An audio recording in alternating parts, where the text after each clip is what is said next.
The Rhino Run is a 2,750-kilometer self-supported cycling race that starts in Plettenberg Bay in South Africa and finishes in Windhoek, Namibia.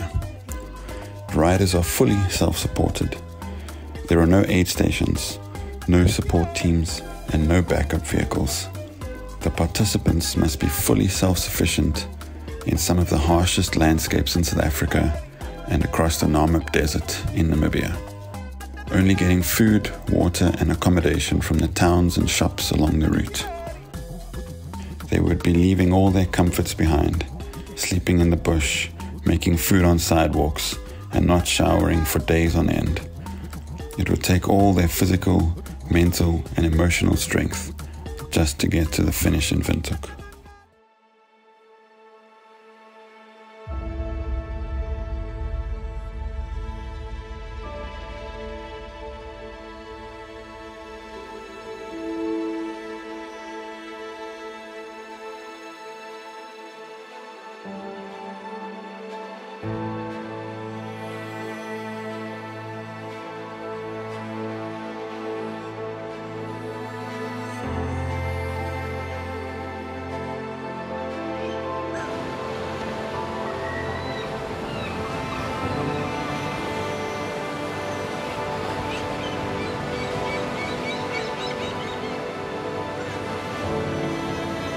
This guy right.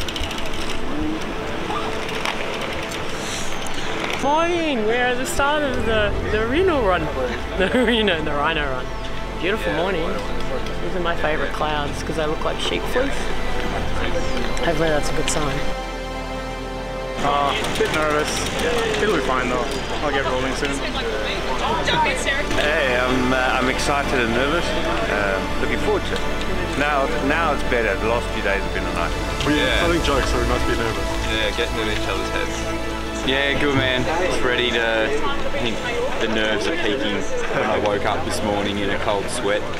They've settled down now. It's just a bike ride. I've been too tired and rushing around everywhere to feel nervous until Stephen woke up this morning and I was like, oh shit, I'm doing this again. So yeah, I just want to be 2 days down the road now and then everything's good. So. I feel good. Rested, prepared, a bit anxious. Much excited, much more excited, even excited. Yeah, because this is my first time to do it. So I hope it's gonna be fun and much of adventure. I'm feeling excited. I really also don't know what's gonna happen. I mean, personally, it's my first time here. It's been a long season, and I don't know if I want to race or if I just want to tour and just see all these amazing landscapes.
Yeah, just settling in really. I kind of think what I thought might happen did happen. The Aussies haven't been out very much in the last few years, so they're really hungry for it. So I expected them to go out hard.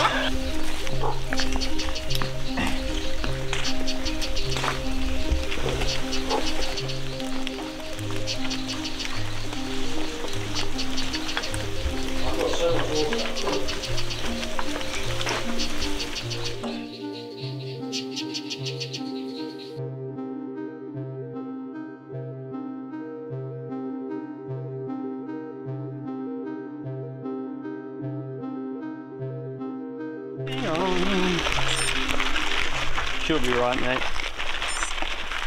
We'll get to the border and we'll be flying. Reborn in the desert. Desert rhino. Oh man, it's rocky here, isn't it? I slept in a sort of orchard just after that campsite on the outside of town, because I took forever and a day to get there, so everything was closed by the time I got there. Stephen Lane was snoring in his beautiful accommodation that I could have made it to if I wasn't so useless at sorting my body out.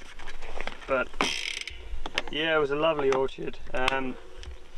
Orchards actually have a colony of mosquitoes, and my only saving grace, to be perfectly honest with you, and my new friend, is something called peaceful sleep.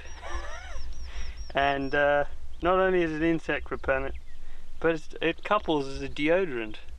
So, I mean, Rhino's top touring tips: get some peaceful sleep and go wallow in an orchard.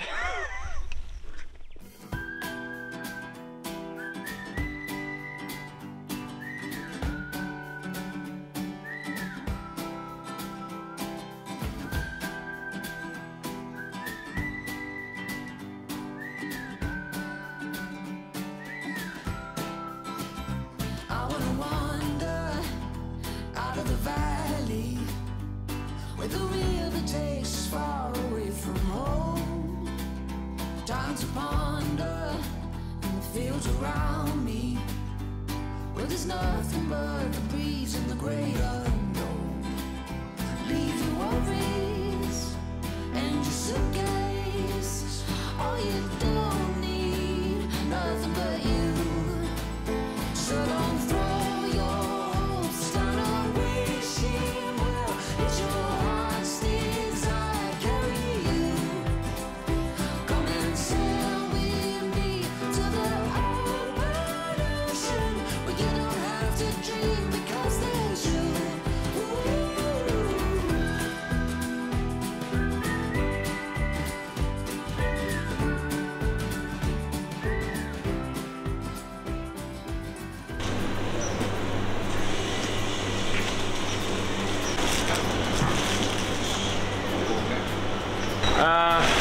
It's been okay, it's just was not really keen on riding all night. I guess I'm a bit tired of all the night riding. The darkest lasts about 10 hours, so that's long. I was kind of wondering at the start if I was going to race it or tour it, and I'm probably just going to fast tour it, like push hard ride all day and then get some good sleep at night and try and enjoy it, try and see as most as possible, because it's pretty amazing. It's been a really nice course so far. Rather fast rolling, so it's not too bad.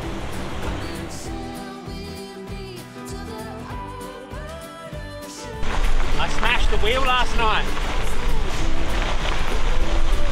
Side of the rim's bucked. We're in God's hands, eh?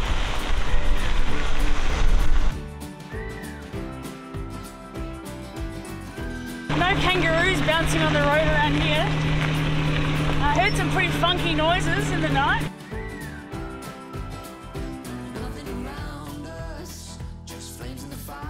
Better than yesterday. Although that rusty thing last night nearly killed me. Wasn't expecting that. Sweet in the silence. Oh, we'll keep running and we'll keep running. Leave your worries and your suitcase. All you don't need, nothing but you.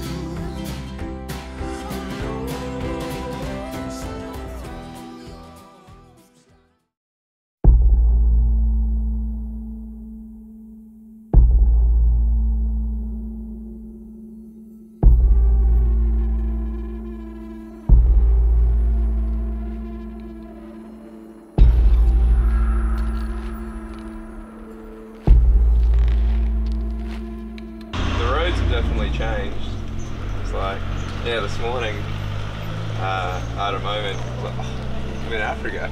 It's like I just thought I was back in the Flinders or something. Just riding in the dark, not able to see things. It was cool. It was a rough night. A little bit anal. Morning.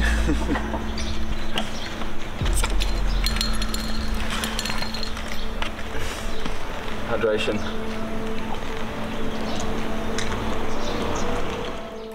I think I had a mental episode last night though. You can imagine that sleeping like 1 hour in 3 days. I was walking my bike down the climb thinking someone was picking me up. And then I was walking down thinking someone was picking me up. Didn't know who I was, where I was. And then something inside of me was like, get your bivvy out right now, sleep. And I just ripped the fucking thing out and slept and woke up and I was like, oh, I'm doing the Rhino Run. It was trippy.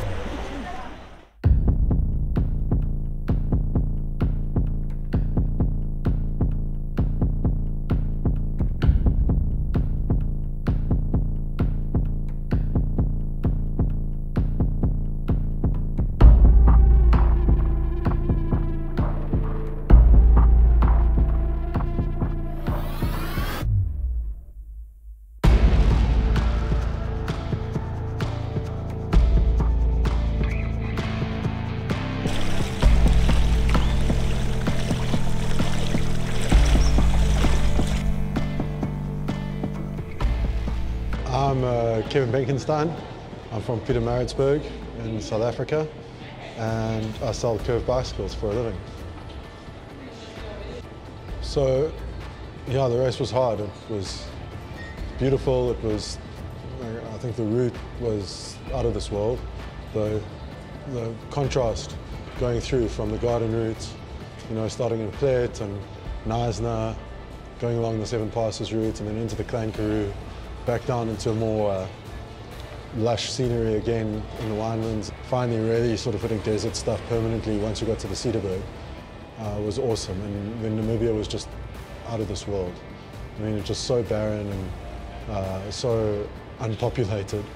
The gaps between supply, you know, the lack of even farms, which you would normally, in South Africa, you might have gaps between towns, but not so much gaps between farms. Provided a real challenge.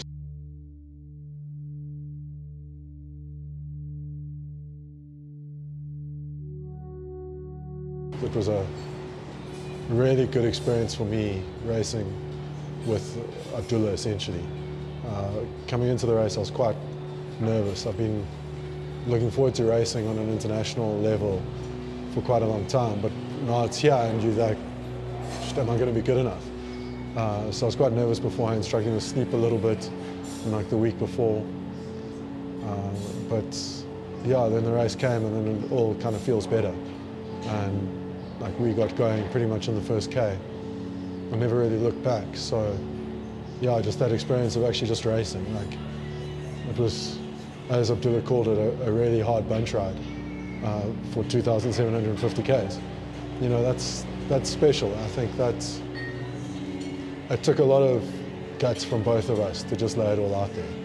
And it happened like by coincidence too, which is pretty amazing. I mean, we didn't know each other before.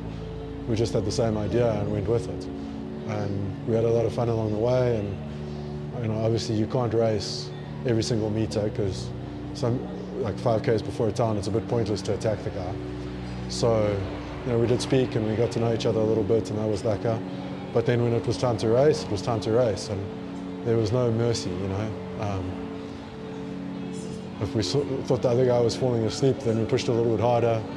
If you saw Noak was tired or drinking a bit too much, you pushed harder. You know, there were always opportunities, and that's why the lead went to and fro so often. The races I've done, everything seems, for me, it just flows really easily, you know. I've just had a nice flow in most of the races I've done. Whereas with this one, just straight away I noticed that I didn't have that flow.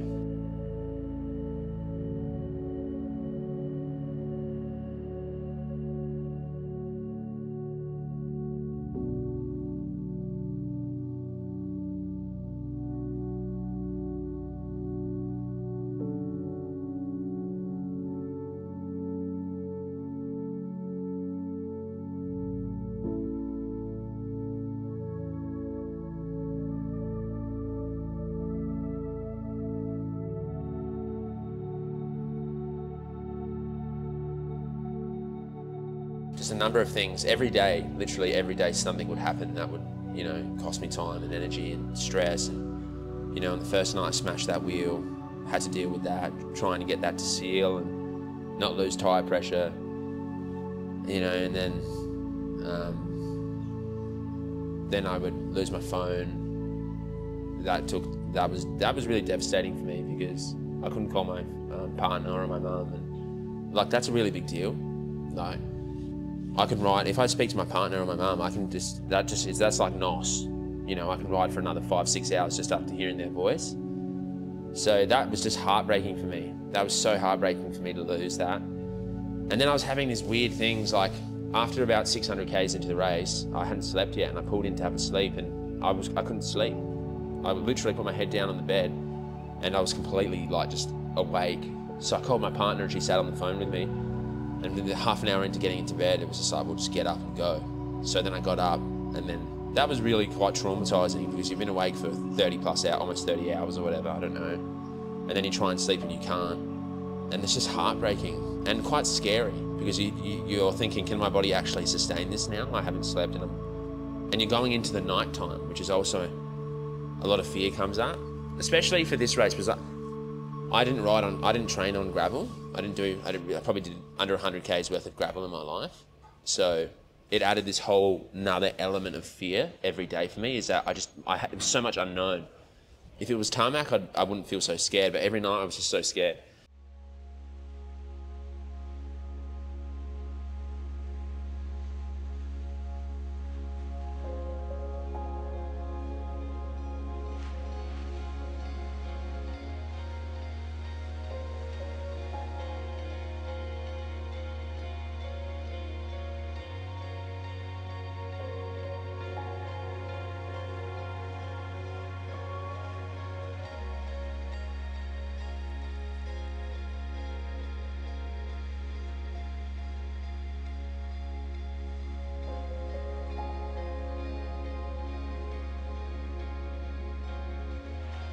And then I made it to this clip round or whatever, I forgot. And I started feeling really weird, like I wasn't tired anymore. Suddenly it's like I crossed this threshold where I didn't feel tired. And that night I said to myself, just get as tired as you can and then just have a nap. Don't be scared of getting tired. Actually look forward to it because it means you're going to be able to sleep. I just wanted to sleep. I don't even care about the race anymore. But after clip round, it's like I suddenly blacked out, man, and I regained my just awareness when I was off my bike walking it down the road, and it's like I had a psychotic delirious outbreak, and I was like I was saying out loud, like, where am I? What am I doing? I was waiting for someone to come pick me up. Like I was like, where's my driver? Like I need to be picked up. And suddenly it's like the light of God shined in my mind and was just like, you're doing the Rhino Run, you're experiencing delirium, fatigue or whatever. Get your bivvy out right now and sleep. So I did that. I did that twice that night, and I kind of regained some sanity.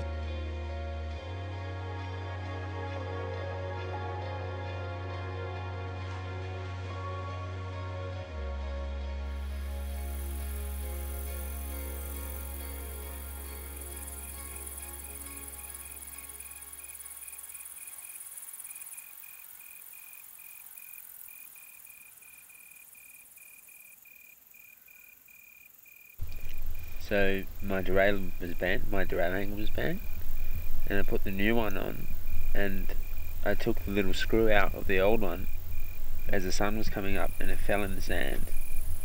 And I've just been looking for it for a couple of hours, I can't find it. So the wheel doesn't tighten with a tiny little screw.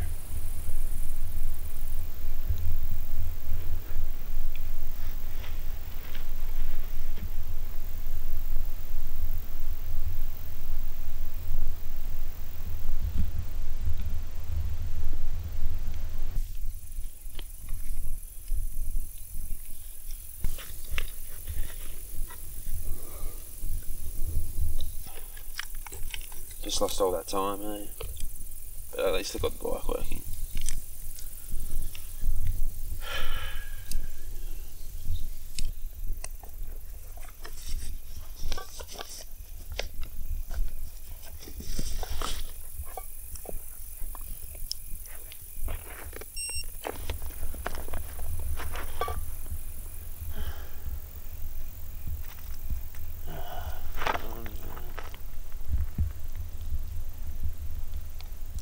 was about to catch a taxi to Windhoek.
Yeah, so leaving us, I knew he was 60 odd Ks ahead of me.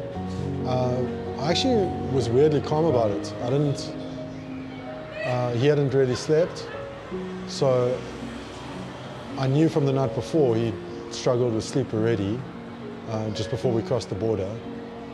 And I was fairly confident that he was going to make a mistake because of being so tired.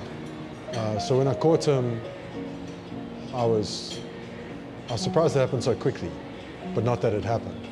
But now I know that he had a mechanical, which is why it happened so quickly.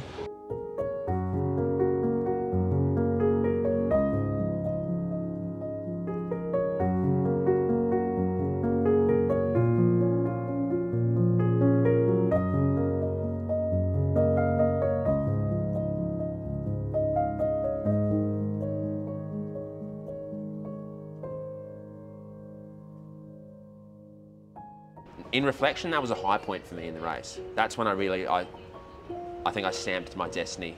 You know, I really confirmed it for myself. But at the moment, at that point in time, it was really like I was just like, I just didn't know if I was meant to be here. You know, I really was, because I actually came into the race. Almost, I had this feeling when I came into the race that I was going to fail. Just deep in my mind, it's like I had seen.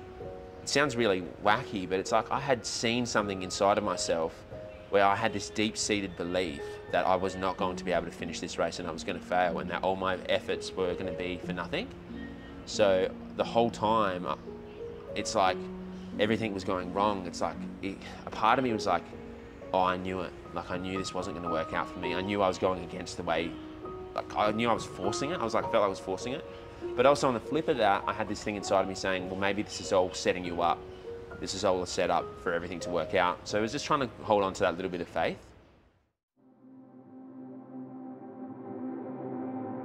That day was extremely brutal.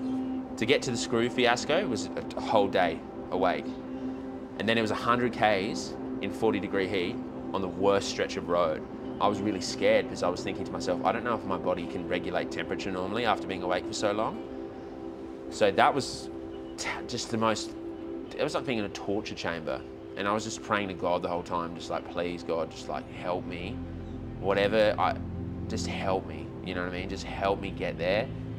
I don't care about the race, I don't care about anything anymore. I just want to be able to survive this 100K stretch and get to the next town.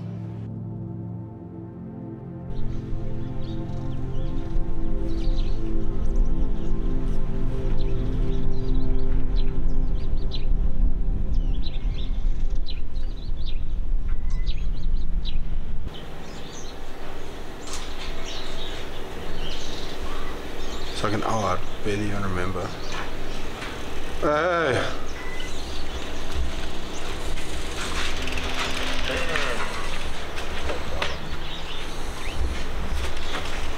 I have to go through another planet then, eh? Huh?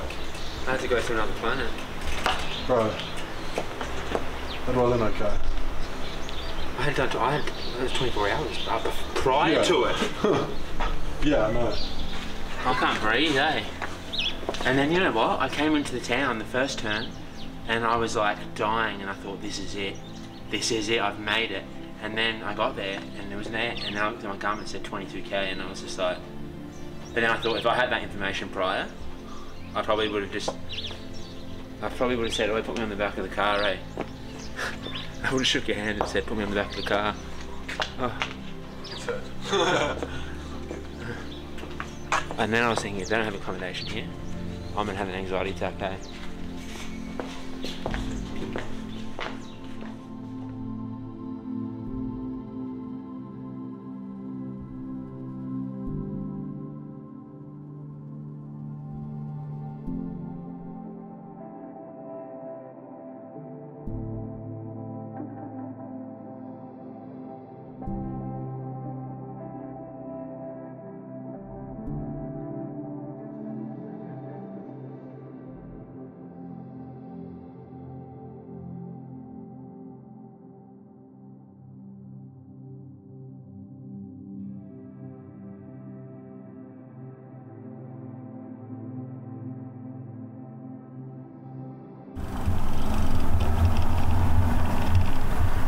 But I was a bit worried because, like, you know, yesterday that rough road, I was like, oh, I hope it's not pretty around here, because I wasn't looking anywhere. I was just looking at the ground, and I was like, I hope it's not that.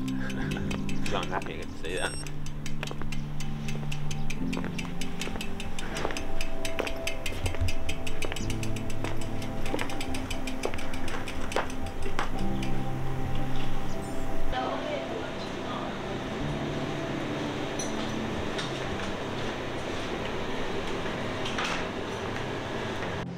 Yeah, so I had like a 45, 50-minute lead at 130 odd Ks to go. So I was still feeling pretty good then, and then like an hour later, I just fell asleep. Like, not actually asleep, but I just felt like my body just shut down. So I knew that he was probably coming for me. I had a bit of a blurry spot for the next few hours there. I think I was just going through the motions. But at some stage I looked back and I saw his light and headlight. And I kind of slapped my face and said, okay, come, you've got to go now.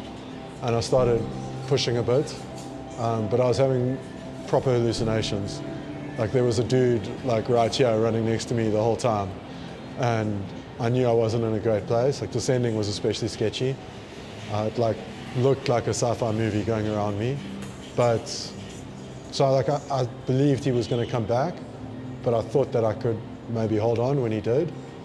When he actually got to me, I could see he was on a mission, but that kind of put some fire in my legs. I mean, I don't know how long we diced for. It felt like a long time, but maybe it was 5Ks, maybe it was 10Ks. But it was full on. Like, that's as hard as I've ever, from road racing days, ever gone.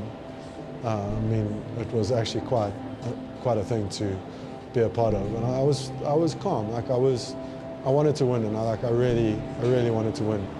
We'd had such a good race that I was happy that whoever had the most left in them deserved to win. And I emptied it until I couldn't even ride in a straight line. I'm disappointed, but I don't have regret. Which is quite helpful. I know that I gave every ounce of energy I'd left in my body.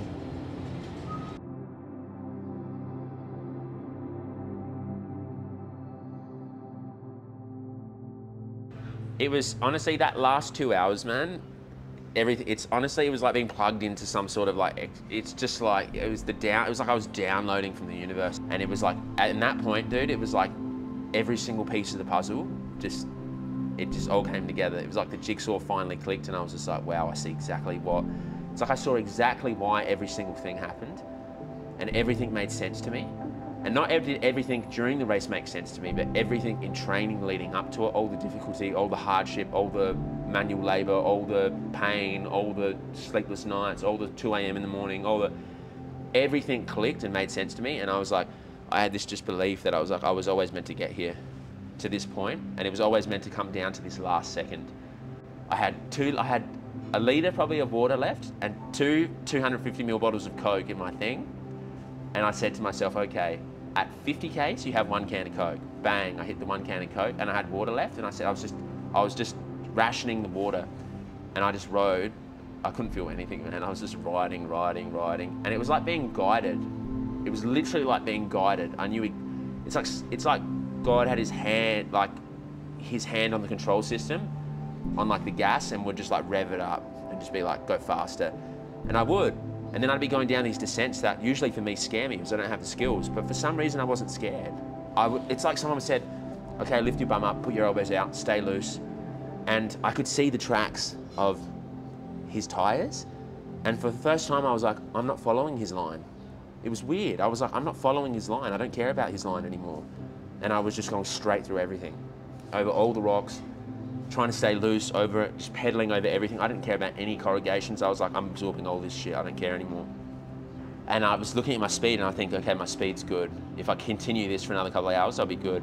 But then I started to, the fatigue started to catch up with me and I was like, fuck, I can't catch him, I can't catch him. So I got on the phone to my girlfriend. She's like, you're 2 Ks away from this guy.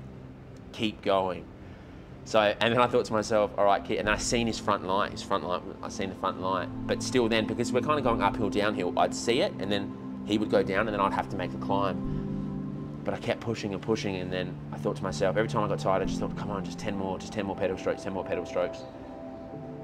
And then I finally, when I was coming up to him, I pulled out the last 250ml bottle of Coke, which was just completely shook up. So, and at this point, I was completely empty. I had nothing, completely dehydrated, nothing. So this Coke was super important to me. It was my last bit of sugar too. So I like gently opened it and shoved it in my mouth to cop all the foam. It's in my mouth foaming and that, I'm just like, rah, drinking it and just go straight into the garbage trash system in here. It comes down to this jewel. So now we're in this jewel, man. Oh my God, it was like a scene out of a Hollywood movie, dude, seriously. I pull up, I don't know how to say it. I'm just gonna tell you exactly what was going through my mind in the exact way it was happening and exactly what my internal state of being was.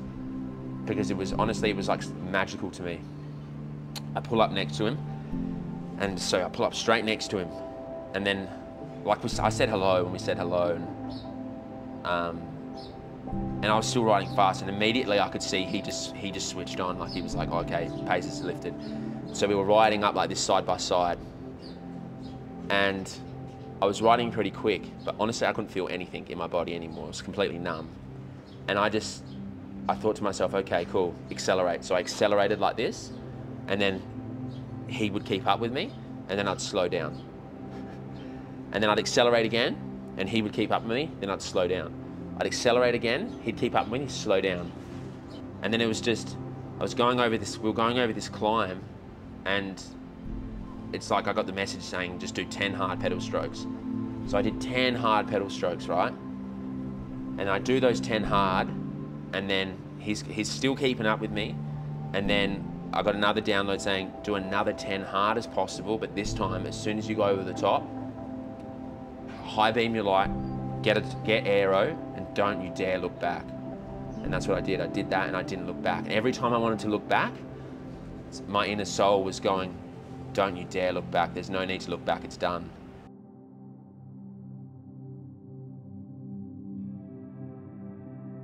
That deep-seated kind of belief in myself that I would fail, that wasn't written. That was just a barrier that I had to overcome, and it was all in my mind. And I think I was just kind of overwhelmed and crying almost to myself at the end that it was just like a figment, that a seed that I had just planted in there that was just completely fake.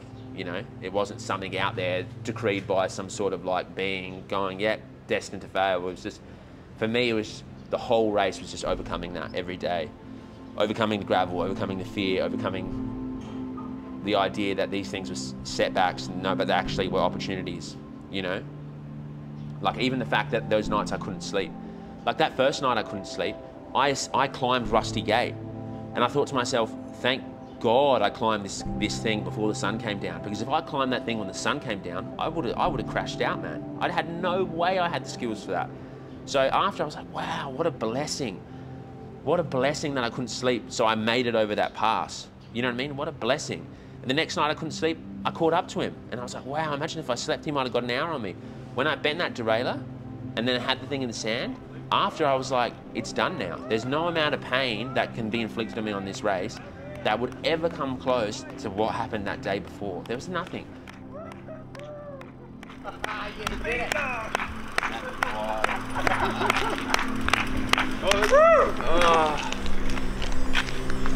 No, you gotta roll. We made a finish line for you.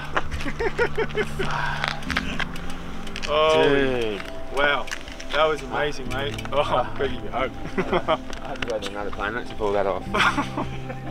Jeez, I don't know what planet it was. My God. Does anyone have water? I haven't drunk in hours. Yeah, we'll get you water. I feel like I'm about to pass out. All right. I had these, eh? I timed this to perfection.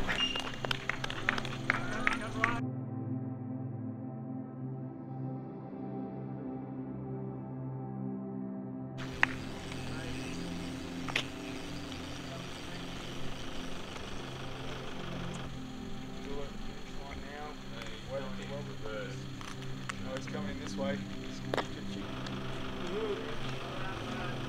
Thank you.